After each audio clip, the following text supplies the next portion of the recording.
இல்லை, விவாத நிகழ்ச்சியில் தாவேகாவுக்கு இடம் கொடுப்பாங்க. தமிழக வெற்றி கழகம் ஆரம்பித்து இன்னும் ஒரு தேர்தலை கூட சந்திக்கல. அந்த கட்சிக்கு அந்த விவாத நிகழ்ச்சியில் அவங்களுடைய பிரதிநிதிகளுக்கு இடம் கொடுப்பாங்க. அதே சமயம் நாம் தமிழர் கட்சிக்கு அங்கே இடம் கிடையாது. நாம் தமிழர் கட்சி பல ஆண்டுகளாக தேர்தலில் போட்டியிட்டு இன்று அங்கீகரிக்கப்பட்ட ஒரு கட்சி, 8% மேல் வாக்கு வங்கி இருக்கக்கூடிய கட்சி. அந்த கட்சியை ஏன் கூப்பிட்டு இவங்க விவாதம் பண்றதில்ல?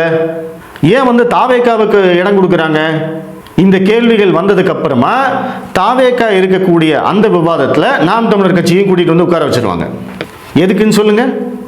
ஏன்னா தாவேகாவை கவுண்டர் பண்றது யாரு அப்படின்னா நாம் தமிழர் கட்சி.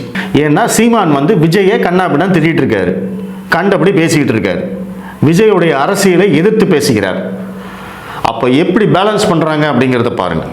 விஜய் திமுகவை திட்டுறாரு, பாஜகவை திட்டுறாரு, இவங்க தான் என்னுடைய எதிரி அப்படின்னு சொல்றாரு. அவங்கள கவுண்டர் பண்றது திமுகவும் பாஜகவும் தானே பண்ணணும். அதான நியாயம். ஏன்னா திமுக மேலேயும் பாஜக மேலேயும் தான் அவர் விமர்சனம் வைக்கிறார்.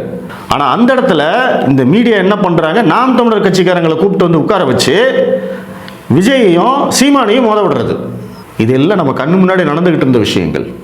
நிறைய விவாதங்களை நீங்கள் பார்த்தீங்கன்னாவே உங்களுக்கு புரியும்.